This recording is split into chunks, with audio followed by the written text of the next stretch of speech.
Hey guys, and welcome to another hobby vlog from me. I'm your host Morten, and today I am back with some Lord of the Rings and Hobbit miniatures, which has been a while, because I've been in that Marvel tangent for some weeks, and I've also had 1 or 2 weeks here and there I think I missed out on, but I'm back now with the Lord of the Rings and the Hobbit, and I have young Thorin Oakenshield, and I have Drár from the Morten and Drár set. So how about we just take a look at these two dwarf heroes and see what you think.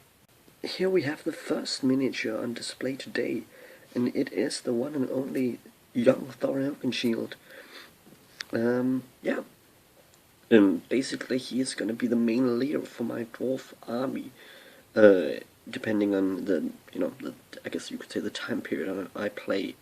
The idea is, right now, is to have young Thorin here to lead my dwarves in smaller games. Then I have the normal Thorin Oakenshield, from the Thorin's Company, and I'm going to be using him exclusively for Thorin's Company stuff, because he, and with the rest of my Thorin's Company, have like traditional, like, grassy bases with, dirt and grass and all the green stuff, whereas this one obviously has a snow base, which fits with my dwarf army.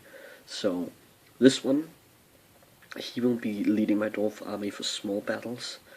My normal Thorin will be traveling with Thorin's Company, and then sometime in the future, I will have this, King Under the Mountain Thorin done, and he's going to be leading my dwarf army in bigger battles, like I imagine 600 or 700 points plus. Because obviously he can't lead men himself, so we need to get up to a point level where that's okay. And I think 700 points is about right for that, because, you'll have to buy an extra hero. So this guy will in the future be leading the Erebor army in bigger battles.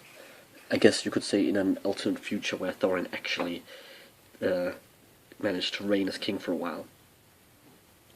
But anyway, here we have my young Thorin, who'll be leading my Erebor force in small and normal-sized battles, and I'm quite satisfied with him. He went without a hitch, basically. I basically painted it in the colors that one would expect based on the movie. The only thing I did differently than Games Workshop on their pictures is that his undercoat, I guess you could say, or his undershirt, I guess, maybe just his shirt.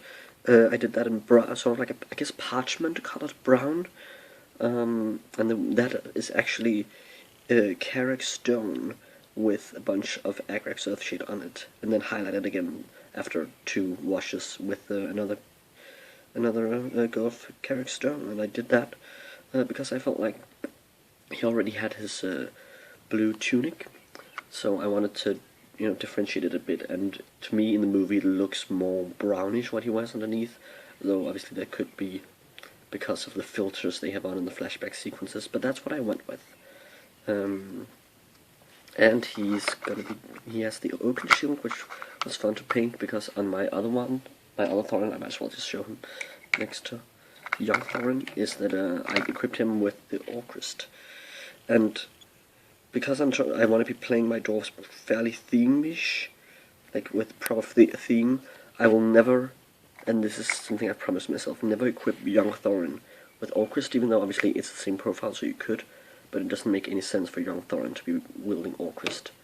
So Orcrist will be standard Thorin's weapon. I think, by the way, scale-wise, that they might be the same size. No, I think the plastic Thorin here is bigger than all the other Thorins.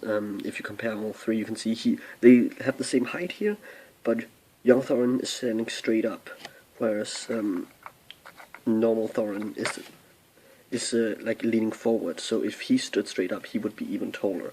And this guy's basically reached the height of man, whereas young Thorin here is slightly below. And yeah, so that's just a fun thing to remark on, that for some reason I think in general the Thorin's Company miniatures from the Hobbit in the plastic set, slightly above normal dwarf size. Maybe just because they're maybe they wanted the hero characters to be easy to paint, or because it's the starter set, so they wanted them to be easy to paint. I don't know. Though they aren't easy to paint, I think myself, but I have them all done now, luckily. But I thought they were difficult, but a joyful challenge. Anyway, I don't think there's much point in going into how I paint him. It's standard base painting methods with the, and you can probably tell if you've seen compared to my other dwarves. I based his blue tunic on Ink by Darkness, and then just highlighted it and shaded it as I do normally.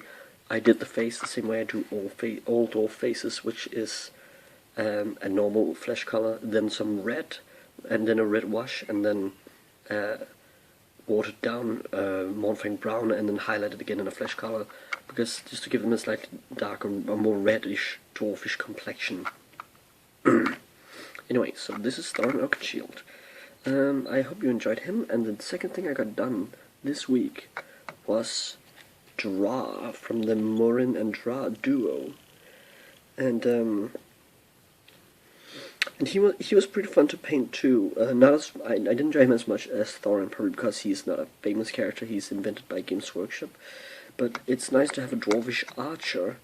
I wish that Morten and Drár were more rangery in their appearance, because there are no dwarf heroes that really fit in with the rangers, except, you know, Keely, but he can't lead troops. But this is the closest. This is the closest that you have to like a dwarf ranger hero, because he has a bow. Though obviously, when you field him, you have to field him with his brother Morten, who I haven't painted yet. So this is, by the way, the first hero from the Doran's folk list that I have painted. And I think he's pretty cool. I like the little rubies in his helmet. And I, as a conscious choice, by the way, I will just compare him now to the next miniature I'm working on, which is his friend Drár. No, Morten. Sorry, that's Morten. That's Drár. But as you see, unlike Games Workshop, I decided to give them different hair colors, and that is because I read the description of them, and it says that they are not brothers. They are simply friends who are close like brothers.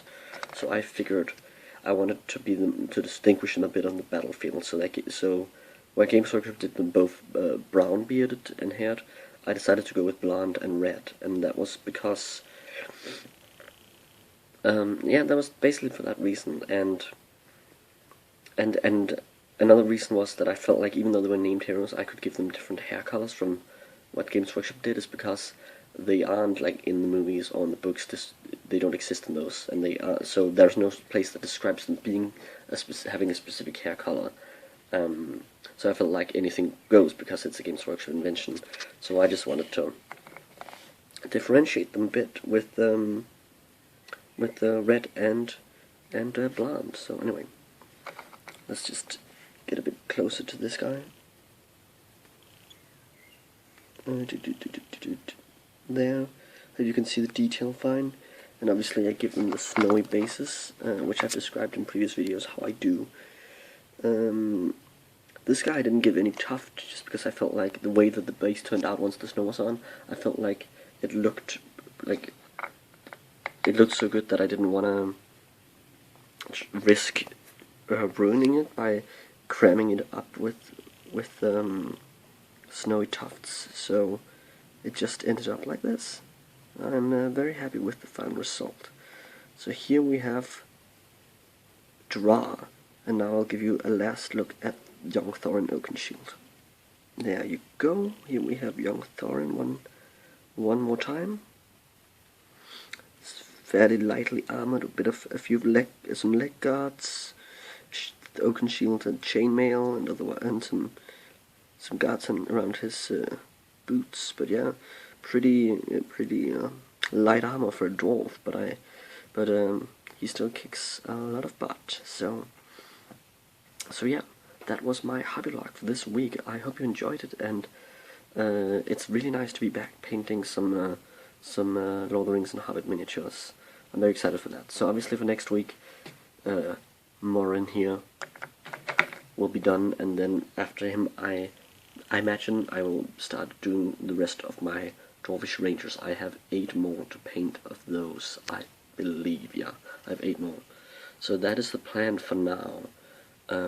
Please comment, like, share, and subscribe, and I hope you enjoyed the video. Support your hobby, and happy strategy battle gaming. Bye bye.